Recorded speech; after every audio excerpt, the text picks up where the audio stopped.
On dit toujours que pour savoir où l'on va, il faut savoir d'où l'on vient.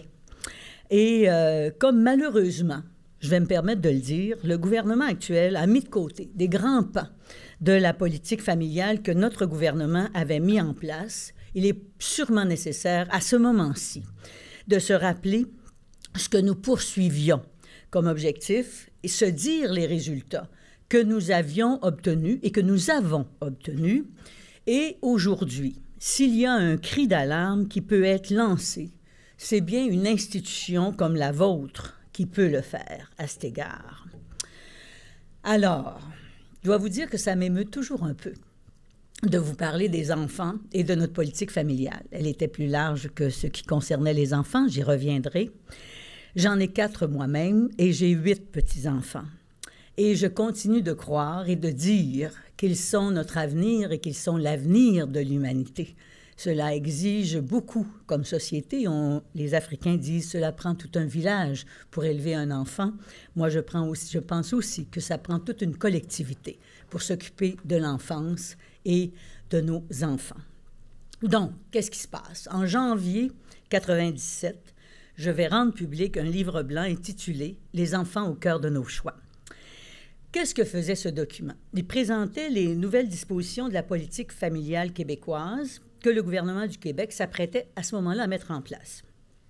Je crois, sans me tromper, que ce fut un moment historique pour les services de garde au Québec. Pourquoi?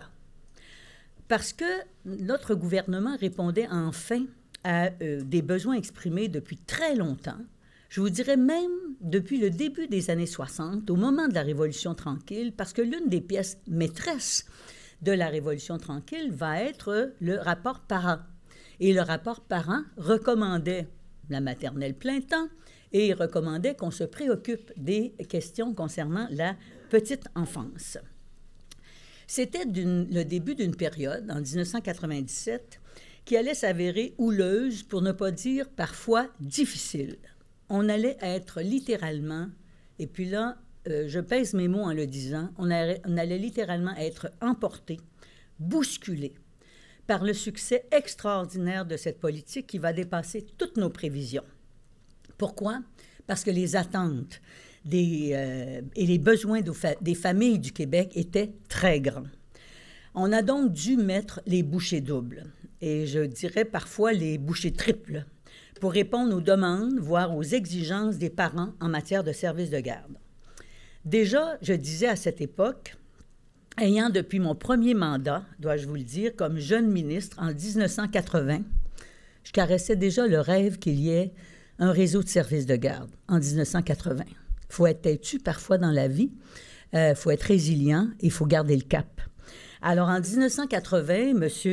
Lévesque m'avait confié la responsabilité de cette politique que nous avions à l'époque avec, c'était l'Office des services de garde, n'est-ce pas? L'Office des services de garde, j'en étais, enfin, la répondante au sein du Conseil des ministres auprès de M. Lévesque. Et je disais déjà à cette époque que malheureusement, le lobbying des enfants de 4 ans et de leurs parents débordés ne serait jamais assez intense pour convaincre le gouvernement d'investir massivement dans ce secteur. Mais il y a eu un moment. Il y a eu un moment propice, je vous dirais presque miraculeux, et il fallait en profiter. C'était le sommet économique de 1996. Alors, il y a beaucoup de monde qui vont se souvenir sûrement que lors de ce sommet, auquel je participais et j'y étais à titre de ministre de l'Éducation, les acteurs vont faire consensus. On vient de tous les milieux économiques, sociaux, culturels. On fait consensus autour de l'atteinte du déficit zéro, le fameux équilibre budgétaire. Les méthodes étaient un peu différentes de celles qui ont été utilisées par le gouvernement actuel. Alors, cet objectif, il était assorti d'ambitions, je vous dirais, beaucoup plus larges. Parce qu'à ce sommet, on l'a oublié, on a retenu que ce qui était le plus gros, si on veut. Il y a eu un consensus d'établi autour des conclusions des États généraux sur l'éducation, qui venait de se terminer, on s'en souviendra, qui m'avait fait un certain nombre de recommandations comme ministre de l'Éducation. C'est ce que j'avais souhaité de la part des États généraux. Et dès ce moment-là, La Commission des États généraux réitérait la nécessité de services éducatifs de qualité pour la petite enfance dans une perspective de prévention et de développement global. C'était ça en 1996. Alors, le premier ministre d'alors, M. Lucien Bouchard, va évoquer devant les grands partenaires socio-économiques une priorité qui sera la relance de l'emploi. Mais il va dire autre chose en parlant de la relance de l'emploi. Et je vais me permettre de le citer ce matin parce que je trouve que ça identifiait bien la perspective dans laquelle on allait par la suite s'engager. Nous ne devons pas oublier que cette relance, la relance de l'emploi, passe par une meilleure conciliation famille-travail, par des politiques plus équitables, plus incitatives au travail. Nous ne devons pas oublier non plus que la finalité de cette relance, c'est de nous assurer que nos enfants pourront vivre dans une société plus juste qui leur aura donné toutes les chances de réussite. C'était ses conclusions et ses perspectives à l'égard de ce qui allait devenir la politique familiale. En fait, sincèrement, je vous dirais que je ne sais pas si dans un autre contexte, sans cette ouverture, ce consensus, nous aurions pu relever le défi de mettre sur pied des services qui nous apparaissent maintenant, au Québec, non seulement nécessaires, mais tellement indispensables. Donc, notre audace, elle s'est avérée fructueuse. Je vous dirais qu'elle s'est avérée à ce point fructueuse que ça a été une avalanche de demandes qui va surgir de partout au Québec et qui va défier, je le disais tout à l'heure, toutes nos prévisions. La machine administrative pour laquelle j'ai le plus grand respect, avec laquelle j'ai beaucoup aimé travailler, en fait, avec les gens qui dirigeaient cette machine administrative, avec toute sa compétence, toute sa bonne volonté, elle n'arrivait pas à répondre aux besoins des parents. Je rappelle, en ce qui a trait à l'aspect de la politique familiale qui concerne les enfants, notre objectif, c'était de développer 73 000 nouvelles places en 5 ans. C'était en 1997. En 2001, nous l'avions atteint. Nous y sommes parvenus donc en 4 ans. Et quelques années plus tard, le 30 juin 2004, on comptait 179 661 places en service de garde à contribution réduite. Malheureusement, nous avions quitté le pouvoir en avril 2003. De quelle réalité, cependant, partions-nous en 1997? D'abord, 1995, 2 tiers des mères dont le plus jeune enfant a moins de 3 ans occupent un emploi. Dans 70 % des familles biparentales avec jeunes enfants, les 2 conjoints travaillent. Par contre, et ça n'a pas changé, je peux vous le dire, j'ai encore vérifié les données dernièrement, les 3/4 des familles monoparentales avec jeunes enfants, dirigées par des femmes, c'est dirigé par des femmes qui n'a pas changé, vivent malheureusement de l'aide sociale à ce moment-là. Ça a un peu changé. Alors, les familles avec de jeunes enfants ne sont pas les plus riches. Et même lorsque les parents travaillent, beaucoup trop sont dans des situations précaires, en particulier les familles monoparentales. Qu'est-ce que révèlent ces données? Ces données révèlent une détresse économique, sociale, psychologique pour beaucoup d'enfants. Leur avenir, malheureusement, va être clair. Abandon ou échec scolaire et plus tard chômage, pauvreté et exclusion sociale. Et ça, c'est très important ce que je vais vous dire là, puis je continue d'y croire profondément. En ce qui concerne la responsabilité de l'État, il est clair également que l'argent supplémentaire donné aux parents ne comblera jamais leur éducation, leur bien-être, l'encadrement qui leur est nécessaire. Je crois que la solution est davantage du côté des services et les orientations à suivre sont, à mes yeux, très claires. Et l'étaient à l'époque et vont inspirer la suite des choses. L'égalité des chances pour tous les enfants. La création de services à la petite enfance. Maternelle temps plein pour les enfants de 5 ans. On l'a oublié, ça faisait partie de la politique familiale. Des services publics éducatifs aux enfants de 4 ans à mi-temps, mais à temps plein pour les enfants dits vivant dans des milieux défavorisés. Alors, le Conseil supérieur de l'éducation, le rapport Bouchard, Un Québec fou de ses enfants, des études européennes, tous recommandent, et cela depuis longtemps, d'agir dès la petite enfance. Lorsque des enfants en maternelle ou en première année accusent un déficit culturel marqué, ce déficit va les handicaper de manière permanente. Les carences dans les acquis essentiels provoquent un cheminement difficile des jeunes vers la vie adulte. Il y a des recherches américaines qui ont été faites il y a quelques années et qui ont démontré que $1 investi dans l'éducation préscolaire procure environ $6 d'économies ultérieures qui seraient liées évidemment à des coûts sociaux. Enfin, les jeunes familles, en 1995, font face à un marché du travail qui a bien changé depuis les fécondes années 70, mais qui ressemble beaucoup, à certains égards, si on oublie la question du chômage, ressemble beaucoup à celui qu'on connaît maintenant, au marché du travail qu'on connaît aujourd'hui. Les emplois permanents sont de moins en moins accessibles aux jeunes, la compétition est féroce, Pardon. Les emplois atypiques se multiplient, ils sont précaires, avec ou sans contrat, toujours sans avantages sociaux. Évidemment, dans ce cas, aucun accès n'est possible à des congés de maternité ni à des congés parentaux. Alors, comme je l'ai dit plus tôt, un momentum se présentait, nous devions foncer, nous l'avons fait, et je peux vous dire qu'encore aujourd'hui, j'en suis très fière. Quels étaient les objectifs visés par la politique?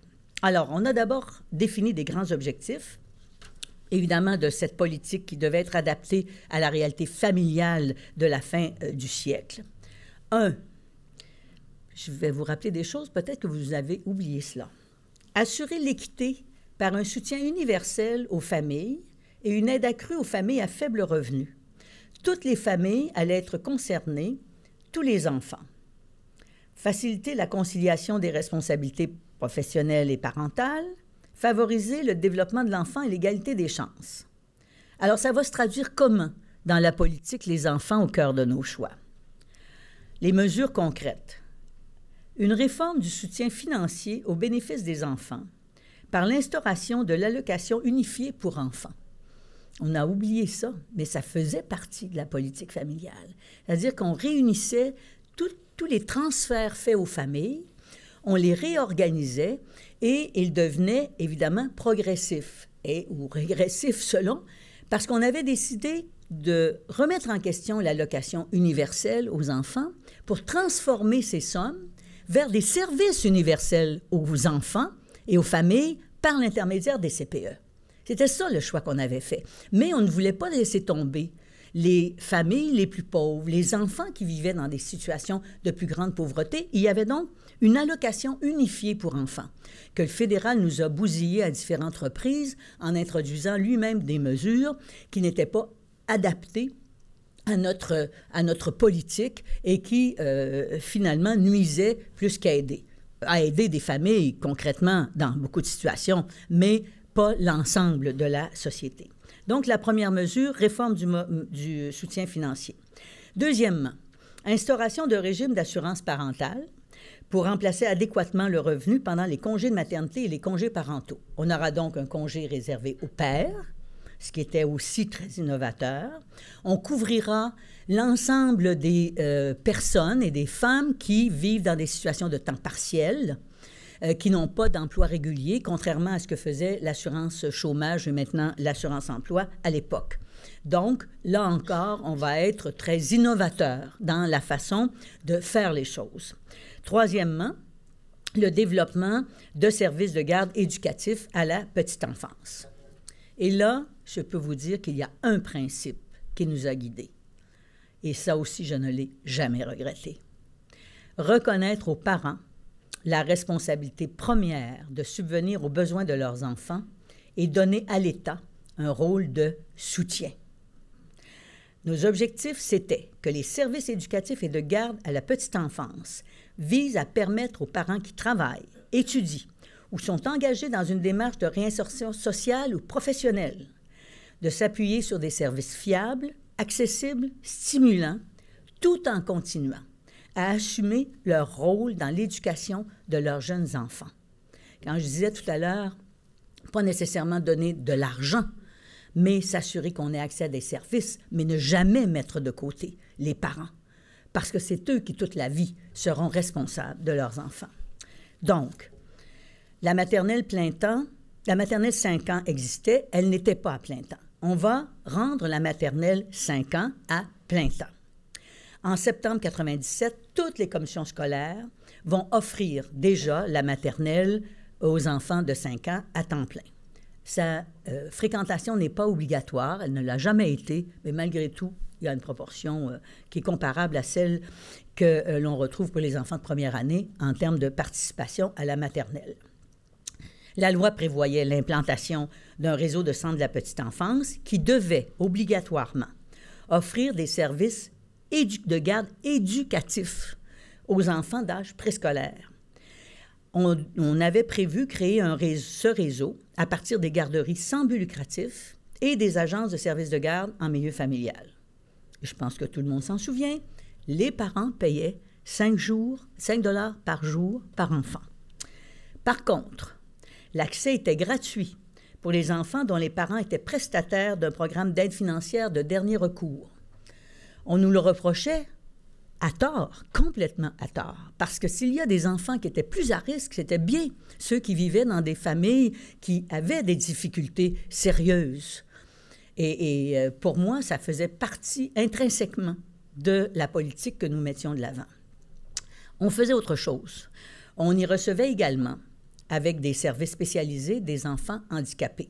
Il y avait des places réservées et on s'assurait qu'il y ait des services disponibles pour ces enfants, pour accompagner les éducatrices et les éducateurs. On a mis en place aussi et soutenu des projets adaptés aux communautés autochtones. On l'a oublié. Moi, je me souviens très bien parce que je suis allée ouvrir des services de garde dans le Grand Nord québécois et c'était encore une fois la communauté qui prenait en charge et les parents qui prenaient en charge l'implantation de ces services. Nous avions de plus une formation spécifique pour les éducatrices des milieux autochtones, parce qu'on prenait des gens qui venaient de la communauté et on leur offrait la formation adaptée. Je pense que c'est le cégep de la région de l'Abitibi, entre autres, qui offrait cette formation-là. Alors, qu'est-ce qu'on voulait que soient les centres de la petite enfance? Des lieux de vie à facettes multiples, le leitmotiv, la qualité des services aux enfants. Ils offraient des services de garde en milieu familial et en garderie. Je trouve aussi qu'il y a une déperdition avec ce qu'on a fait en regroupant les services de garde en milieu familial sous ces agences, même si elles sont liées à un service de garde. C'était beaucoup plus personnalisé. Ils constituaient, nos CPE, un cadre propice à la prévention, au dépistage des problèmes de développement ou des problèmes sociaux. Ils offraient un programme éducatif obligatoire en vertu de la loi qui vise le développement global de l'enfant sous toutes ses dimensions, socio-affective, morale, langagière, intellectuelle, physique et motrice. Il favorisait la concertation et l'échange entre parents et éducateurs. Pourquoi? Parce que les parents étaient majoritaires sur le conseil d'administration des CPE. Ils employaient un personnel compétent qui jouait un rôle crucial dans le développement harmonieux de l'enfant et ils assuraient la sécurité des enfants à l'intérieur de services de garde. Alors, beaucoup mieux accueillis par l'opinion publique que la maternelle 5 ans. Vous vous en souvenez peut-être pas, mais moi, j'ai eu des manifs à l'Assemblée nationale avec des poussettes de parents et de femmes en particulier qui ne voulaient pas que leur enfant aille dans les maternelles 5 ans, dans les maternelles à 5 ans à temps plein. Alors, mais la maternelle s'est quand même mis en place. Cependant, on doit dire que les centres de la petite enfance ont été mieux accueillis que la maternelle plein temps, mais ça allait s'avérer beaucoup plus complexe à mettre en œuvre, évidemment. Pourquoi? Parce qu'on avait fait le choix de faire confiance aux parents et de leur confier la définition du projet qu'ils voulaient mettre en place, l'organisation, l'allocation des locaux, le choix du personnel. M. Girardeau, tout à l'heure, me disait que lui-même avait fait partie d'un CPE, du conseil d'administration d'un CPE. Donc, c'était plus long que de mettre en place un tel réseau. C'était pas quelqu'un qui, de façon d'autorité, décidait comment ça allait fonctionner, qui on allait choisir, etc. C'était les parents à qui on confiait cela. Donc, ça explique aussi pourquoi ça a été un petit peu plus long au départ et même par la suite, parce que ça continue d'être exigeant. Mais on respectait le principe que je vous disais avoir mis de l'avant tout à l'heure. Les parents demeuraient les gestionnaires de leur centre de la petite enfance. Ça a créé une dynamique absolument exceptionnelle. Ça a renforcé les liens entre les parents et le personnel des centres éducatifs. En fait, cette approche-là, elle s'est inspirée d'un refus d'étatiser les services aux jeunes enfants parce on a privilégié un modèle social de développement où les premiers acteurs sont les parents, l'État assume un rôle de soutien. Ce choix, selon moi, a été la clé de voûte de la réussite de la qualité des services à la petite enfance au Québec. Je me suis fait beaucoup blâmer par l'opposition à l'époque en disant que je voulais imposer un modèle au Québec et aux Québécois en mettant les ressources de l'État de façon très prioritaire et de façon très importante dans le développement de ce réseau de services de garde qui étaient les centres de la petite enfance. Moi, je pensais exactement l'inverse, que j'offrais aux parents la possibilité de se responsabiliser, de prendre en charge leurs enfants et de s'en occuper et de les accompagner. Alors évidemment, on a été victime de notre succès. Il y a eu un changement majeur du comportement des parents. Ils attendaient cela, sans doute, sans le savoir. Ils ont délaissé la garde au noir, les solutions un peu boiteuses et bancales, le grand-parent qui venait garder l'enfant, la gardienne au noir. Alors, ça a été un succès remarquable dès le départ. On a par la suite continué à étendre l'accessibilité des enfants à des services éducatifs. Alors, on a étendu le programme de services de garde à 5 $ par jour au milieu scolaire, à la maternelle et au primaire, dès septembre 1998. On mettait fin, là, à ce fameux phénomène qu'on avait dénoncé depuis longtemps, des petits écoliers à la clé dans le cou. Ces mesures, ça rassurait les parents, évidemment. Leurs enfants d'âge scolaire étaient en sécurité et bien encadrés. On a fait une autre chose aussi.